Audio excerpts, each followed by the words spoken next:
Hi ma'am. Ma'am ngasidi mamangi video da Q&A tawsena ma'am da question ni khibado ngasidi question ma'am hangbire atumba ngakta di khumje ko serang garan di khumje ko asnang hai jabe sida ko pa in he nang se karino ne bhaya chinga loi si khrabro I chendra bro nang na tawraga Oh, aina hai pizza adu taithokpa di nang su taithokpa yaidana aina tawraga aina hai piba khatane aina piri do taithok pakpa phawdi nang su taithokpa yayamni da usu udana kamai udeba sida paradi akhodi ui pare ma'am pitha bida haurase ngasigi kaino se question je khumdringai da ko akhoi kaino hana tawgise introduce ourselves introduce hana tawgise boko introduce se akhoi ahanbada Bonium da hana lage hangai bo question se aina loin makti khumba ngamari ko question listing gi mathakta hanglakre message comment se ko ado khara aina ngamjaba aduga aina pabada jawdabasu phanam yawgre waro biroi aduduga khara common oiba ahanbada hawdringai da akhoi Bonium da hana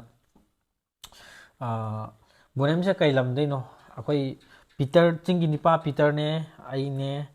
nang ne ko akhoi ahum se kari lam deino do mayam da phongdok pi ko ko se wathau phuna maring kai wai da leige lamdum gi mathakta leira langdum gi kairau langdum gi mathakta ko thank you Bonium se ai gi hek video hawrakpa ganda dismaina khumba se ngamdabani hojikti ngame nai hojikti ngame yam improve oire ko ado sima leire Peter ne aine Bonium ne akhoi ohum se khuncha manai laikai Bonium ga ibani di laikai ama khatani yum ani khatani kali se kamen jo adum yawbani yum kya kana gi ga ina ko ado aina adu di lokhatre adu duga Peter na mathaklom dani mayai laikai ko moina ko mayai adum ka yo khoi jo adu duga moina Catholic ni akoina Baptist ni hojik Peter hoji hojik matam je sigi matam je len ni hojik je moi chakhen tha hai tare moi ge adu maina leibani adu duma leire adu duga adum comment ama khatang lokhalam ge ko haidi blind comment ni ko haidi comment da ina thengna mai tare ko Bonium se YouTube akhoi ichin now ibani pulise matam khara leiraga kaina khigadra na hangi boko ado nang kaina ningbro aiga tok ningbra ba hai nang hayang aina nupi thi grasu nang adum aiga adum leidoiraba pundoiraba nupi thiradi leiro kaige nangna nupi thiraga aina kari changradi nupina puraga chaibat tanthokani ba hoi aduna ka da changba khotpa gi da kaisu kai de kaino adu ide tongan bam nei chakre ko aina hangbadi nanga aiga se adum pula roidra haimni da nupi thirasu pundi punneba punni ko ma'am thado oi ko Bonium se aina ma se akhoi mi ama oina bo honna ba haitare ko ado mi mok oidraga su mi tangkai mukti oihallamge na khalli bo ko pura oidraga su tangkai asibu kariro mi tangkai khak oina ba ai hona jaramge ko pura full oiba ngamna so nang IS officer oiba ngamki kadro ngamara hadi ko adu de ozadi oja sungamara adu karino ngamde sina adu chokidar gumba oiba ngamni na school gi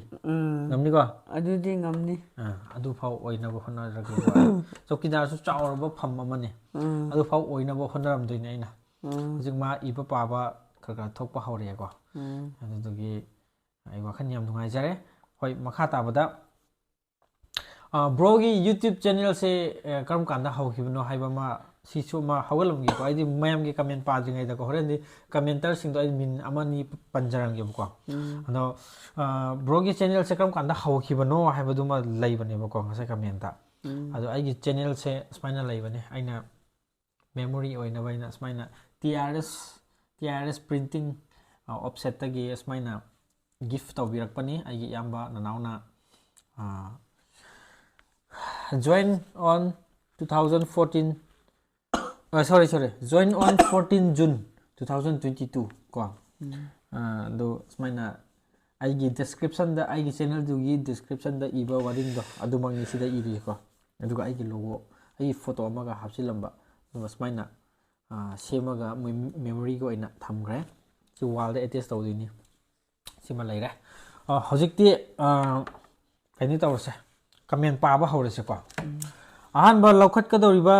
comment ase bindia lai 5966 magi username assessment lai do ahanba manu question tawbirakpase da question se karamba school da tambirake amta haibirao DSAC academy da tamnakpra amakta khumbirao na haiba ko hoi ai DSAC academy center irilbung hoilalong thangta cultural association haibra adugi manakta leba school do aduda tamlakpani aduda tamakpase aigi foundation di nate ko aduda tamaise class 3 dagi tamba horakpani class 3 dagi tamba horaga class 10 fawba aduda tharakibani bako chahi nipan mu ai aduda akoi khundagina irinbung fawba abdang asmaina challaga tamlakhi ado aigi foundation di pre nursery na little angel school haina sigi aigi hek mamangi block ta sogri thibagi da yawba yumpham ama yawdo aduda tambakhi adugi school do mutkhraga somda school dugi mingdo somda imfalom do hongkhrabani bako aduda nursery tame class 1 2 na thiamgi dun flower english school haina akoi sartoni na lingkhalamba private school amda haurakhi adugu mathangda irilbungi huilalong thangta adugi manakta leba DSAC academy da tamlakhi tumaina leijare ko aduduga comment je hojikti nungaiba comment lokhalase ko hojikti makha taba comment amuk paaba haujarage bonem nang tumningaba tumningde ba mitto makin maru na ngaw hadude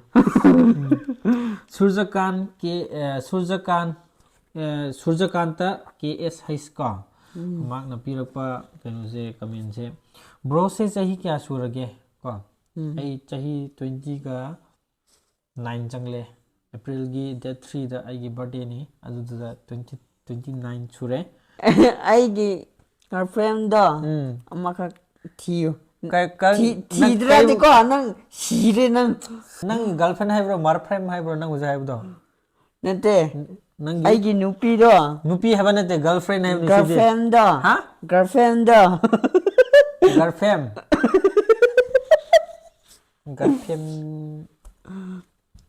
ai gi sai da sai haiba girlfriend haiba manadi girl kareno girlfriend da phajana hairo girlfriend da tapna hayo girlfriend da girlfriend nupi da ado eingonda su semone kya pi bano nang pamisa nang na khali se no akhoi girlfriend ga hai kari hai no ba 4.9 wang ba doli da ko nang gi lai tri ba ko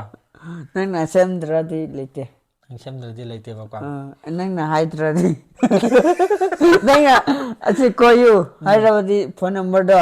lauraga maga koi minaro hayo hek haidra di na tatle nang talo se indalo nang mai pi phang de ai ngon da taisin na re ko duga bro se kai sinpham pibirige hojik paibirige haibo ko ai se private job ne aina lairi se ko ai su 10 years sangle aina private job tawai se jewelry ma se gari da dum thoba gari mana asida yumda su purakpa ada imphal da su thoba mandi yadre gari ni ra ba isa gari se apamba khanba last da mina 푸전이. 가리 양 타오에 이제 거. 어디 타오보니 거. 타오디 타오. 타오를 내보니 거. 가리다. 타오라가 아 루콩도 도와주고. 야래 nangi bududi. Ai private job amma tawjai wahing lakai da leiba RM Jewelers jewelry da ai staffs oina leijabane. Aduda nupi do. Mayam leibada. Nangon pamba yabro. Yawe adu Karambono. maring nupi do ase. Maring nupi oina. Ate akhoi RM Jewelers ta ko. RM da nang na pamba nupi je karambono. Kari aramba ya siu. Aram bai hai RM Jewelers akhoi jewelry do. Aduda nang na pamba nupi yawe hai se karambo duno ba. Mi khra pik pudro. As pamde adudi. Pamde ba. Nangi number ga yam ni nang As adudi ai cice ne ba. Nangi cice ne ba. Oh sorry. Aduma leire ko. Aduduga brogi laifam se kai wai do oidune. Akhoi WhatsApp final ngasai haijakre ko. WhatsApp final mama baba suna leiri ba ichin naw kya suri hai bu ko. Aigi mama baba suna leiri ai ichin naw ahum ni aigi yamba anga ama leijare. Aduda aigi budi leitri nupi thidri mina. Aduda inam pa su oji class 11 kari ko. Aduduga Bonium gi mama papa suna leiri mayamba mache ahan mama thadoi lagi blog ta yawbudo adu mayum pan khre angang ani leikhre ko mayamba nupi thire angang Letri still 0 nupi angang yaudri adu Bonium su angang yaudri ma nupi phang thidri adu mai leire ko adu makha ta ba comment amuk lokhat jaragi ko makha taba comment se mathanggi jagoira nate ngako okay asmaina ko jesam hifajudin na pirakpa comment jesmaina bro na Bonium se karamba wakhalon ga loina na bro gi video da yahon kibano haiba ma leire the bro gi video da Bonium yaw badagi improve oira ina bro na khanjaba maram khara dang haibirammo haiba ma leire ko aduga bro gi height weight kya oidoino amasu haire ko si ai phasan kupna comment pirage ko ai answer pirage ko first hoi bro na Bonium se karamba wakhalon ga loina na bro gi video da yahon kibano na haiba ko seng na harga di ai Bonium ai gi video da yahon base firstly mogi mama baba da ai ayaba lauki ai ga videos maina punse ai channel ama taujare adutuga asmaina punse ha to pun bagi maram se kamain tawge da maga aise tungmang ni ko leirise chahi aina ahum butang ni aina halise ado sigi video YouTube video si khakta natabida mamang da video yaudringai da aiga loinara lakpa ai naune ado aiga chak moi mama baba hoina phauda aiga chakre haradi thibau thide ko hojik phausu adum thide hojikna adum video tawri YouTube tawkhre haibagi wa na tabako mamangdagi hauna maga aiga chatkhiba ganda karisu thiroi mama pana kaisu sathiningai su oide o pakhaningai su oide haibagi wakhalonda aigonda yam thajabodo adumana tawrakhiba aduduga karamba wakhalonda video da lakhibano haiba oragadi laikai sida khul sida ai maru tinai loina mak tinai ajurga su moi gi thabak ingang loina chinnabani na ko ai ga Bonium ga di yam naknan su leire adumaina ichin naw dongna marup mapang dongna ai ga ma ga loina raga sumaina ai gi video sida yahon khibani yahol laga kari gi maram kari ma yawraga sorry ma yawraga video sida ngako ko makha taba comment ꯁꯤ ꯄꯨꯜꯂꯛꯇꯣꯏꯅꯦꯕꯀꯣ ꯆꯞ ꯃꯥꯟꯅꯕ ꯑꯣꯏꯔꯛꯇꯣꯏꯅꯦꯕ ꯕ꯭ꯔꯣꯒꯤ ꯚꯤꯗꯤꯑꯣꯗ ꯕꯣꯅꯤꯌꯝ ꯌꯥꯎꯕꯒꯤ improve ꯑꯣꯏꯔꯦꯅ ꯈꯟꯖꯕ ꯃꯔꯝ ꯈꯔꯗꯪ ꯍꯥꯏꯕꯤꯔꯝꯃꯣ ꯍꯥꯏꯕꯅꯦꯕꯀꯣ improve ꯑꯣꯏꯒꯅꯤ ꯍꯥꯏꯕꯗꯤ ꯑꯩꯒꯤ ꯆꯦꯅꯦꯜꯁꯦ ꯁꯦꯡꯅ ꯍꯥꯏꯔꯒꯗꯤ ꯑꯩ 2022ꯗꯒꯤ ꯍꯧꯔꯛꯈꯤꯕꯁꯦ ꯑꯩꯒꯤ ꯏꯁꯩ ꯈꯛꯇꯪ ꯑꯩ ꯍꯥꯟꯅ ꯑꯩ ꯚꯣꯀꯦꯂꯤꯁ ꯑꯣꯏꯅ 2014ꯗꯒꯤ ꯑꯩ ꯃꯔꯤꯡ ꯏꯁꯩ ꯑꯣꯏꯅ ꯃꯌꯥꯝꯒꯤ ꯁꯦꯕꯥ ꯇꯧꯔꯒ ꯂꯥꯛꯆꯕꯅꯤ ꯑꯗꯨꯝ ꯀꯥꯟꯗ ꯑꯩꯒꯤ ꯏꯁꯩꯁꯦ ꯃꯥꯡꯗꯅꯕ ꯍꯥꯏꯗꯅ ꯑꯩꯒꯤ ꯆꯦꯅꯦꯜꯁꯦ ꯀ꯭ꯔꯤꯌꯦꯠ ꯇꯧꯔꯒ ꯑꯁꯨꯃꯥꯏꯅ ꯍꯧꯔꯛꯈꯤ ꯑꯩꯒꯤ ꯃꯃꯥꯡꯗ ꯑꯩꯒꯤ ꯆꯦꯅꯦꯜ ꯑꯃꯅꯤꯁꯨ ꯍꯥꯡꯂꯝꯃꯤ ꯑꯗꯨꯗꯨꯕꯨ ꯃꯄꯨꯡ ꯐꯥꯕ ꯍꯥꯏꯕꯗꯤ ꯑꯩꯅ ナꯟꯅ ꯊꯥꯒꯠꯄ ꯉꯝꯗꯕꯒꯤ ꯑꯩꯅ ꯀꯛꯊꯠꯂꯒ ꯏꯃꯦꯜꯒꯨꯝꯕ ꯃꯦꯟꯇꯦꯟ ꯇꯧꯕ ꯉꯝꯗꯕꯒꯤ ꯑꯃꯨꯛꯀ ꯅꯧꯅ ꯍꯥꯡꯖꯔꯒ 2022ꯗ ꯁꯨꯃꯥꯏꯅ ꯍꯥꯡꯉꯛꯑꯒ ꯂꯩꯔꯛꯈꯤꯕꯅꯤ ꯑꯗꯨꯗꯨꯗ ꯃꯥ ꯌꯥꯎꯔꯒ ꯏꯝꯄ꯭ꯔꯨꯚ ꯑꯣꯏꯔꯤꯁꯦ ꯀꯔꯤ ꯃꯔꯝꯒꯤꯅꯣ ꯍꯥꯏꯔꯒꯗꯤ ꯄꯣꯏꯟ ꯈꯔ ꯂꯩꯈ꯭ꯔꯦꯀꯣ ꯍꯥꯏꯗꯤ ꯃꯥ ꯌꯥꯎꯔꯒ ꯑꯣꯏꯒꯅꯤ ꯈꯟꯕꯗꯤ ꯃꯥꯒꯤ ꯋꯥꯉꯥꯡ ꯁꯉꯥꯡ ꯌꯥꯝꯅ ꯆꯝꯖꯕ ꯃꯑꯣꯡ ꯃꯇꯧ ꯑꯗꯨꯗꯨꯒ ꯁꯦꯡꯅ ꯍꯥꯏꯔꯒꯗꯤ ꯕꯣꯅꯤꯌꯝꯁꯦ ꯋꯥꯈꯜ ꯋꯥꯕ ꯌꯥꯗꯕ ꯃꯤꯁꯛ ꯑꯃꯅꯤ ꯃꯥꯁꯦ ꯍꯦꯜꯊꯀꯤ ꯄ꯭ꯔꯣꯕ꯭ꯂꯦꯝ ꯈꯔꯁꯨ ꯂꯩꯕ ꯑꯗꯨꯗꯨꯒ ꯒ꯭ꯌꯥꯟ ꯂꯧꯁꯤꯡ ꯀꯣ ꯈꯤꯇꯪ ꯑꯩꯈꯣꯏꯒ ꯈꯤꯇꯪ ꯃꯥꯟꯅꯗꯦ ꯃꯤꯟꯁ ꯑꯦꯕꯅꯣꯔꯃꯦꯜꯅ ꯍꯥꯏꯕ ꯅꯠꯇꯕ ꯂꯧꯁꯤꯟꯕ ꯋꯥꯕ ꯑꯗꯨꯗꯨꯒ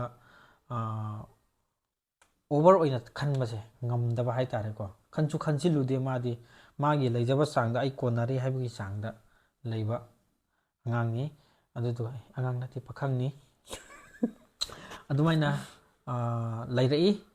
ꯌꯥꯎꯔꯛꯏ ꯑꯩꯒꯤ ꯆꯦꯅꯦꯜꯁꯤꯗ ꯑꯗꯨꯒ ꯀꯔꯤꯒꯤ ꯃꯔꯝꯅ ꯏꯝꯄ꯭ꯔꯨꯚ ꯑꯣꯏꯔꯦꯅ ꯈꯪꯉꯛꯏꯁꯦ ꯀꯃꯥꯏꯅ ꯈꯪꯉꯛꯀꯦ ꯍꯥꯏꯁꯤꯗ ꯉꯁꯤ ꯑꯩꯅ 100K ꯌꯧꯔꯤꯕꯁꯦ 100%ꯗ 80% 90% ꯐꯥꯎꯗꯤ ꯑꯩꯒꯤ ꯕꯣꯅꯤꯌꯝꯒꯤ ꯁꯞꯄꯣꯔꯠꯇꯅꯤ ꯍꯥꯏꯅ ꯑꯩ ꯃꯌꯥꯝꯒꯤ ꯃꯃꯥꯡꯗ ꯊꯝꯖꯔꯝꯒꯦ ꯃꯔꯝꯗꯤ ꯀꯔꯤꯒꯤꯅꯣ ꯍꯥꯏꯔꯒꯗꯤ ꯑꯩꯒꯤ ꯆꯦꯅꯦꯜꯁꯤꯗ ꯏꯁꯩ ꯑꯣꯏꯅ ꯍꯧꯔꯛꯑꯒ ꯑꯩꯒꯤ ꯃꯔꯤꯡ ꯍꯥꯏꯔꯤꯕ ꯖꯥꯇꯤ ꯑꯁꯤ ꯃꯥꯡꯗꯅꯕ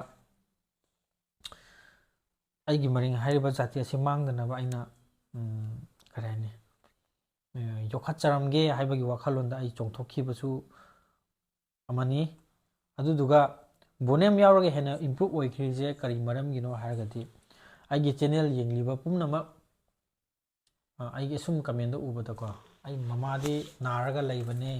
ꯅꯣꯏꯒꯤ ꯚꯤꯗꯤꯑꯣ ꯌꯦꯡꯂꯒ ꯄꯦꯟꯊꯣꯛꯆꯩ ꯑꯗꯨꯗꯨꯒ ꯑꯩꯒꯤ ꯋꯥꯈꯜ ꯋꯥꯔꯕ ꯃꯇꯝꯗ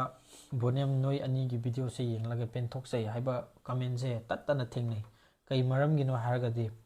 ꯃꯅꯤꯄꯨꯔ ꯍꯥꯏꯔꯤꯕ ꯏꯃꯥ ꯂꯩꯕꯥꯛꯁꯦ ꯑꯩꯒꯤ ꯍꯦꯛ ꯆꯦꯅꯦꯜꯁꯦ ꯈꯪꯉꯛꯈꯤꯕ ꯏꯀꯨꯏ ꯀꯨꯏꯗꯅ ꯃꯅꯤꯄꯨꯔꯗ ꯌꯥꯝ ꯆꯥꯎꯅ ꯏꯔꯥꯡ ꯑꯃ ꯊꯣꯛꯈꯤ ꯍꯧꯖꯤꯛꯁꯨ ꯑꯗꯨꯃꯥꯏꯅ ꯂꯩꯔꯤꯕꯗꯨꯅꯤ ꯑꯗꯣ ꯑꯗꯨꯒꯤ ꯃꯅꯨꯡꯗꯨꯗ ꯋꯥꯈꯜ ꯋꯥꯔꯕ ꯖꯥꯇꯤ ꯄꯨꯝꯅꯃꯛ ꯇꯪꯗꯨ ꯂꯩꯇꯥꯗꯅ ꯂꯩꯔꯛꯑꯒ ꯑꯩꯈꯣꯏꯅ ꯁꯨꯃꯥꯏꯅ ꯚꯤꯗꯤꯑꯣꯁꯦ ꯁꯨꯃꯥꯏꯅ ꯃꯌꯥꯝꯗ ꯉꯥꯛꯇꯪ ꯄꯣꯊꯥꯖꯅꯕ ꯍꯥꯏꯗꯅ ꯀꯣꯃꯦꯗꯤꯒꯤ ꯂꯥꯏꯟꯗꯁꯨ ꯑꯗꯨꯗꯨꯒ ꯃꯌꯥꯝꯗ ꯈꯪꯅꯅꯕ ꯑꯩꯅ ꯀꯟꯇꯦꯟ ꯀ꯭रिꯌꯦꯠ ꯇꯧꯔꯛꯄ ꯀꯥꯟꯗ ꯃꯌꯥꯝꯅꯁꯨ ꯅꯨꯡꯁꯤꯕꯤꯗꯨꯅ ꯃꯔꯤꯡ ꯍꯥꯏꯔꯤꯕ ꯖꯥꯇꯤꯁꯨ ꯍꯦꯟꯅ ꯈꯪꯍꯜꯂꯦ ꯑꯗꯨꯒ ꯖꯥꯇꯤ ꯈꯪꯕꯈꯛ ꯅꯠꯇꯅ ꯃꯔꯤꯡ ꯍꯥꯏꯔꯤꯕ ꯖꯥꯇꯤꯁꯤꯒꯤ ꯃꯅꯨꯡꯗ ꯁꯨꯃꯥꯏꯅ ꯆꯠꯅꯕꯤꯁꯤ ꯂꯩꯀꯣ ꯍꯥꯏꯕꯁꯦ ꯑꯩꯅ ꯉꯝꯖꯕꯈꯩꯗꯤ ꯈꯔ ꯁꯤꯌꯔ ꯇꯧꯕ ꯍꯧꯖꯔꯦ ꯑꯩ ꯃꯄꯨꯡ ꯐꯥꯗ꯭ꯔꯤ 50% ꯐꯥꯎ ꯌꯧꯗ꯭ꯔꯤ ꯑꯩꯅ ꯁꯤꯌꯔ ꯇꯧꯕꯁꯦꯀꯣ ꯍꯦꯟꯅ ꯉꯝꯕꯁꯨ ꯑꯣꯏꯖꯒꯦ ꯑꯗꯨꯗꯨꯒ ꯕꯣꯅꯤꯌꯝꯅ ꯉꯥꯡꯊꯣꯔꯛꯄꯗ ꯃꯥꯅ ꯇꯧꯊꯣꯔꯛꯄꯗ ꯑꯅꯥꯕ ꯄꯨꯝꯅꯃꯛꯁꯨ ꯐꯈ꯭ꯔꯕꯁꯨ ꯌꯥꯎꯈ꯭ꯔꯦꯅ ꯀꯃꯦꯟꯗꯁꯨ ꯄꯤꯕꯤꯔꯛꯑꯦ ꯑꯗꯨꯗꯨꯒ ꯍꯦꯟꯅ ꯑꯩꯈꯣꯏꯒꯤ ꯗꯤꯄ꯭ꯔꯦꯁꯟꯒꯤ ꯂꯥꯏꯟꯗ ꯅꯥꯔꯒ ꯂꯩꯕ ꯈꯨꯗꯤꯡꯃꯛꯇꯤ ꯕꯣꯅꯤꯌꯝꯒꯤ ꯋꯥꯍꯩ ꯑꯃꯈꯛꯇꯪ ꯊꯥꯗꯕꯗ ꯑꯦꯟꯇꯤꯕꯥꯌꯣꯇꯤꯛꯀꯨꯝꯅ ꯋꯥꯈꯜꯁꯦ ꯅꯨꯡꯉꯥꯏꯍꯟꯕ ꯍꯥꯏꯇꯥꯔꯦꯀꯣ ꯅꯪꯒꯤꯀꯣ ꯍꯦꯗꯐꯣꯟꯗꯣ ꯑꯗꯨ ꯀꯔꯤ ꯃꯔꯤꯗꯣ ꯌꯥꯎꯗꯕ ꯑꯗꯨ ꯂꯩꯌꯨ ꯅꯪꯒꯤ ꯑꯩꯒꯤ ꯍꯥꯏꯔꯣ ꯅꯪꯒꯤ ꯍꯥꯏꯔꯣ ꯑꯩꯒꯤ ꯂꯩꯕꯤꯌꯣ ꯍꯥꯏꯕ ꯑꯣ ꯅꯪꯒꯤ ꯍꯥꯏꯔꯛꯀꯅꯨ ꯑꯩꯒꯤ ꯂꯩꯕꯤꯌꯣ ꯍꯥꯏꯌꯣꯕꯀꯣ ꯂꯩꯒꯦ ꯋꯥꯌꯔꯂꯦꯁꯇꯨꯅꯦꯕꯀꯣ ꯉꯔꯥꯡ ꯑꯩꯈꯣꯏꯅ ꯃꯣꯕꯥꯏꯜ ꯂꯩꯅꯕ ꯃꯐꯝꯗꯣ ꯑꯗꯨꯗ ꯑꯣꯀꯦ ꯂꯩꯒꯦ ꯑꯗꯨꯃꯥꯏꯅ ꯏꯝꯄ꯭ꯔꯨꯚ ꯑꯣꯏꯔꯦ ꯍꯥꯏꯅ ꯈꯪꯉꯛꯈꯤꯕꯅꯦ ꯍꯥꯏꯕꯁꯦ ꯑꯩ ꯃꯌꯥꯝꯒꯤ ꯃꯐꯝꯗ ꯊꯝꯖꯔꯝꯒꯦꯀꯣ ꯚꯤꯗꯤꯑꯣꯁꯦ ꯈꯔꯗꯤ ꯁꯥꯡꯒꯅꯤꯀꯣ ꯉꯁꯤꯁꯦ ꯍꯥꯏꯕꯗꯤ ꯐꯣꯡꯗꯣꯛꯅꯤꯡꯕ ꯃꯌꯥꯝ ꯑꯃꯁꯨ ꯂꯩꯌꯦꯕꯀꯣ ꯀꯣꯏꯁꯟ ꯑꯟꯁꯔꯒꯤ ꯃꯇꯥꯡꯁꯤꯗ ꯐꯣꯡꯗꯣꯛꯆꯒꯦ ꯑꯗꯣ ꯀꯣꯏꯁꯟ ꯑꯦꯟ ꯑꯟꯁꯔꯒꯤ ꯚꯤꯗꯤꯑꯣꯁꯦ ꯑꯩ ꯕ꯭ꯂꯣꯛ 2ꯒꯨꯝꯕ ꯊꯣꯛꯍꯟꯒꯦꯀꯣ ꯍꯥꯏꯗꯤ ꯉꯝꯖꯕ khara collect tawraga sigina first round ne na khanbiyo mayam comment pabirakte na waro bi bosu tawgano yaman manina loina mak pabadi ngamjaroibo ko aduma laijare ko aduduga makha taba video comment amuk pajara ke ko si comment pibireba comment singdagi aina khwaidagi maru oibane na khanjay ko adi adumaina laijay aduga si hojik pagadoriba comment sidi Debia Wangkem magna bibirakpa comment ne bako comment birake haisida ai ngarang parambane adu ngasi jo aina screenshot lawar hapcharamane bako ibungi channel se ads haibdi advertise hapada hapa matamda iramdamgi oiba kanaba yaba mayam loina khangbada kanaba ngakta oye ko aduduga mapan lamgi gaming gi oiba ads amata yaudabase yengbada yam nungaijai sida ibungi oiba tonganba wakhallon leibra khangjaningi pakhum soidana pibira o haina ko ai soidana pijage sigi matangda aigi channel sida aigi tongana ads hapchabadi ai mayam hapkhre ko aigi store gi adu restaurant gi gamjaba dum pangnasi aduduga punna saukhat minasi haibagi wakhallonda smaina tawjai tawjaba sida brogi oiba wakhallon ko mapan lamgi gaming kada tonganba wakhallon leibra khangjaningi haina haiba ko aigi ima laibak manipur hairiba sida khundariba jati pumnamak ai loina kai khomna uche ko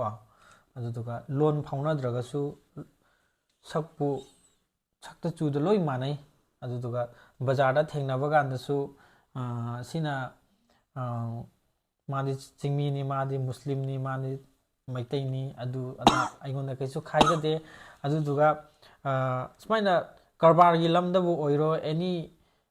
pochak ama promote tawbibabudabu oiro loina tominasi adum mayam gisu adum haibiro adudo akhoi Bonium na ngamjaba adi khara nokhallaga mayamda nungahanbagi hairagadi aina adum Bonium da aina hints piraga kutak ke oiba hints adu hayo haraga smaina tawraga etche hapchai ko toktraina hoi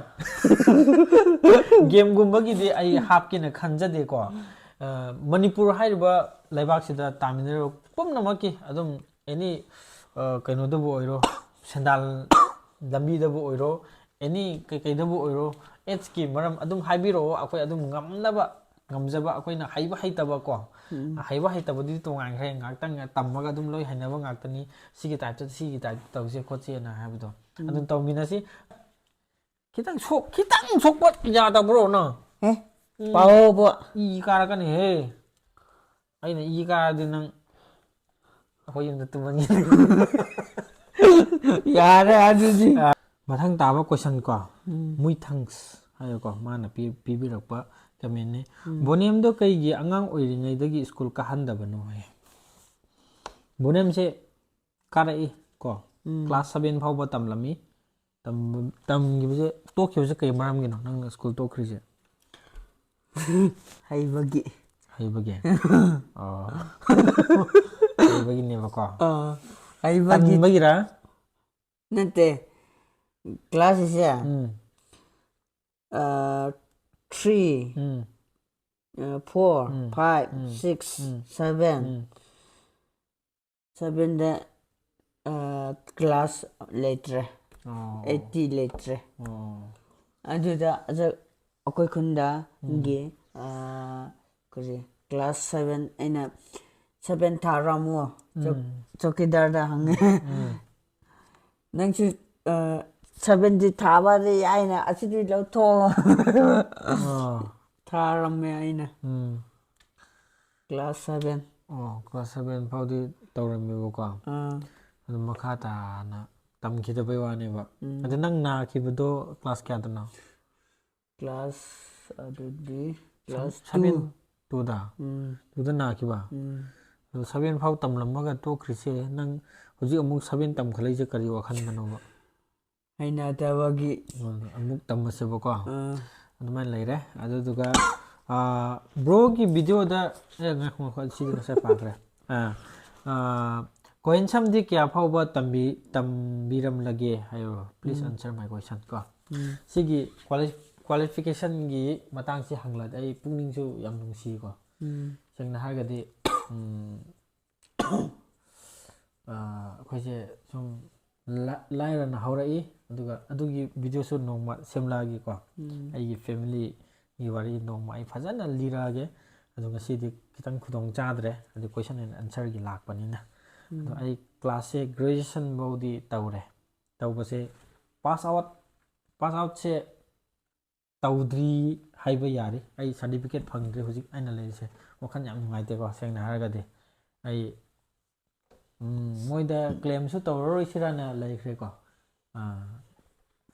sengna haragade ai class graduation je Kakching gi Kha Manipur College ta ai loisin bane loisin masida 22 ne ko 2022 dei May gi date kya no ai tha gi bdo adu tha gi budu da aina ahanba hek lakpa numiche emika lakte ba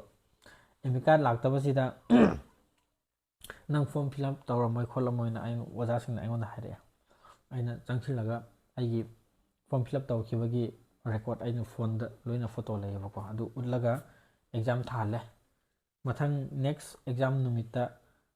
emikan lakpoda adumain tawraka exam loi thakre ko thakraga with held lai result da kana tawena exam exam thaba yaude na ko exam thaba yaude na with held lai adudugi adumain tawnare aduduga marai turai adum yetnabadagi aise marai yetnaba tandana muka next ki exam da muk thai aise ko mathang chahi gi mathang batch ki da mu ai thai thabada mu aduda emikat ke ka loi lai ko ai yam wakhan nungai na thai 6 semester je wakhan yam nungai na thai adugo result so du sum with hell lai ko with hell lai sina karigi maram gi no da paper 2 ra 3 ra aduda absent oena lai ba ko aduga school gi moi gi attendance list to aduda di ai thabagi record laiba ko adumain taraga moi gi college na adum MU da chalaga kholaga adum ngangna raga hujik pau ai graduation du gi kano phangdre marksheet phangdre aise moina thade na laire ko adugi wakhan ngai tana lai aina chalaga hairubatu ngamdre du moi college na ju tawbini habudi thajabu budi pire adurgusu ngasi phawba aingonda phawrakpa da dum ngai rage exam thadi thagi ai record loi ai emika loi na lei adugi loi na lei aduma ai graduation thagre pass out tawdri ai graduation loidri haiba adum yari ko mayam da ngasi gi adum minute su khra adum sangre ko adu comment ama khatang ga pajaramage si pibiraba comment se Sarju Athokpam 9304 magna thabirakpa comment ne question ne khangaro asi yenganu nang mi masak yengmudu tawranu khangaro number yenge ai ba na ka dai number yaudi sida yawe asida tu kada 934804 phone number suna te sida code number ne mane adu yenge ai ba magna pibirakpa comment je ko pamjaba mathel bonem ibani go ijine ko pamjaba mathel se injang mathel je kari mathel no nang pami je aidi any je haw bro dum any hairadi T5 chatto satu sum to ko nang pamjaba injang mathel se kari injang mathel no ai pamase oka sanga adu koktani aina pamjaba su dum hairagi ko aina pamjabadi maga di kitang thaina gre achamba pame habadi kangsoi gumba je ai adum khra pamjai ko ai su pame ba ko yare ai pamja silani aduga chaningba country oi muna ta chaningba country le chaningba ibani na chaningba country nang kari country da chaninge aidi kari sarga gumba chaningba ba nate adu sarga di mathakta chature lapro khangde lapra kari country da nang chaninge kari Japan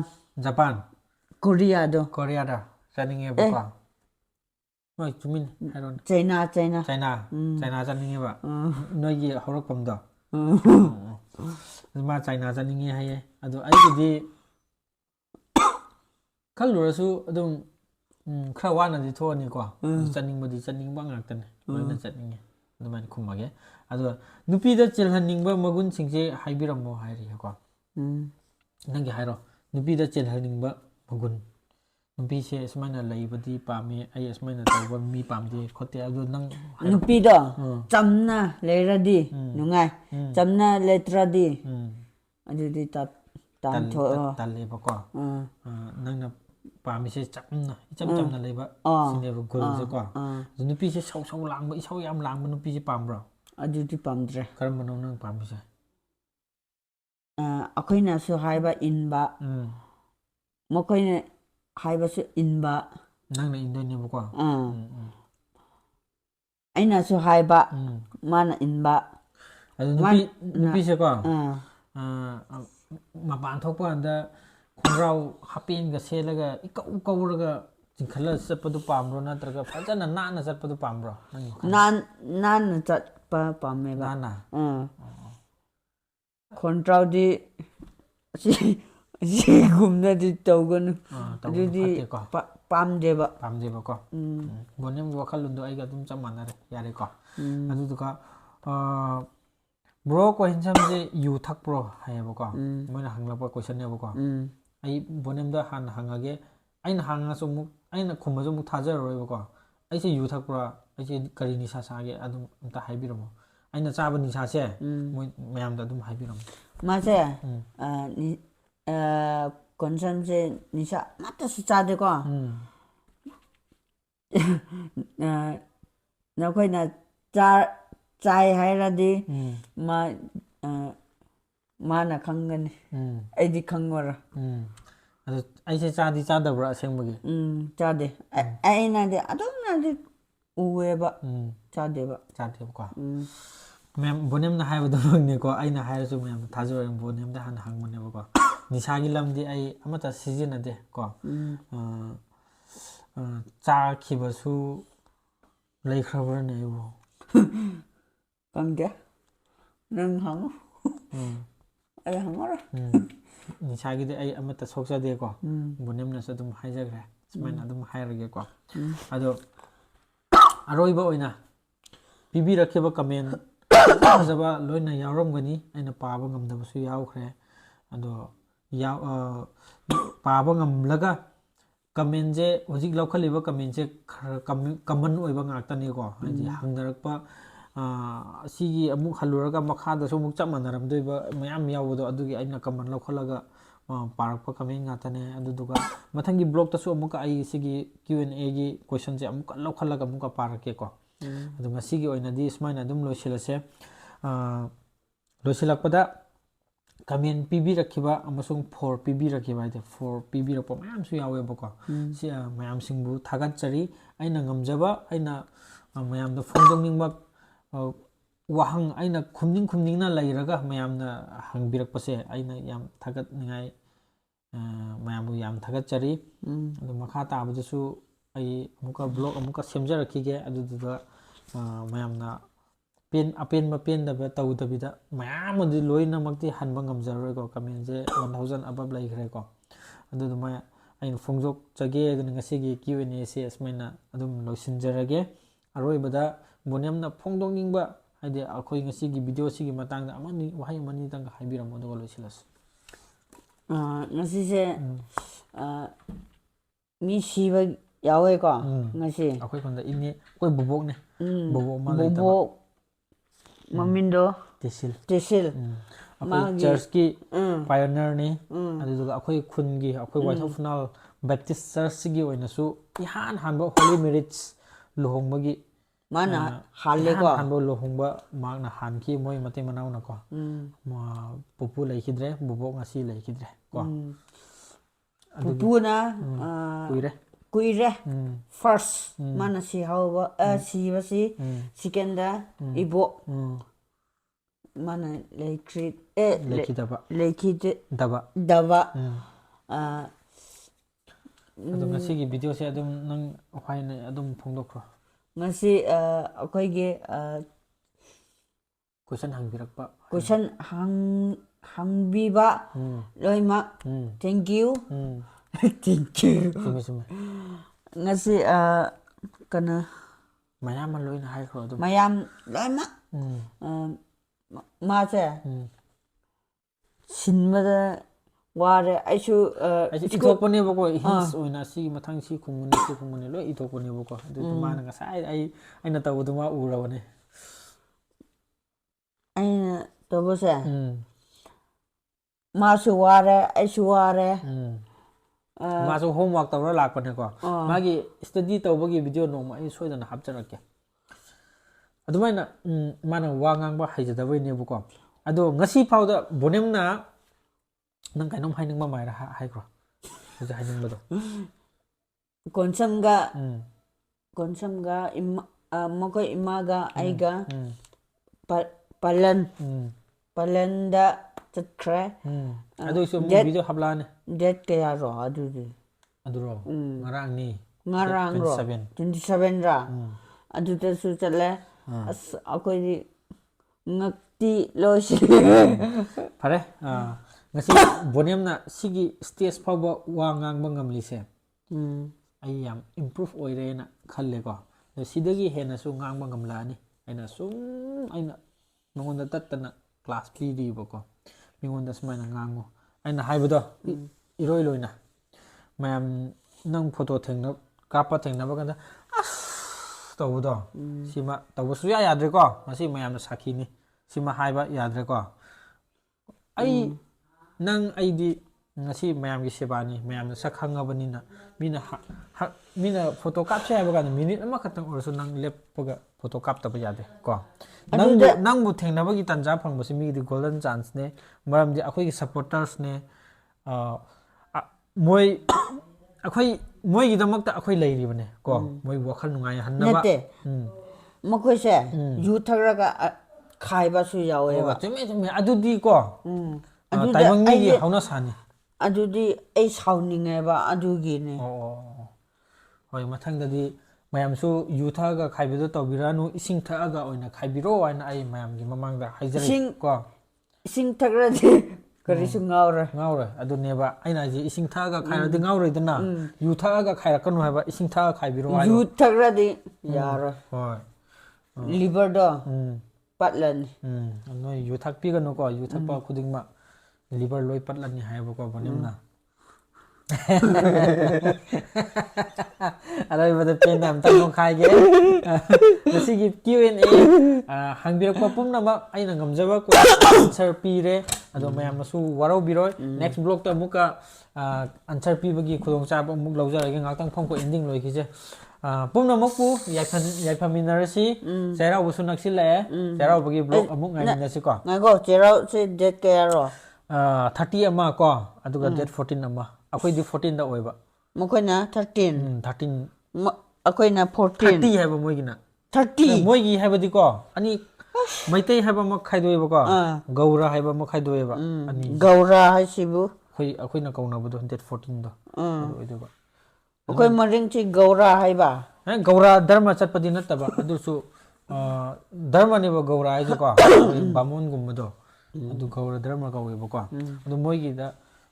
gaura bamun chale haiba nattaba akhoi thaina gi akhoi gi akhoi maring gi je date 14 gi je sida dum tawnai ba ko adu gi wani da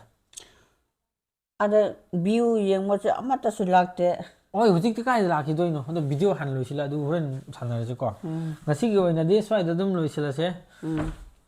next blog ta mok thengnar se ko bye bye good night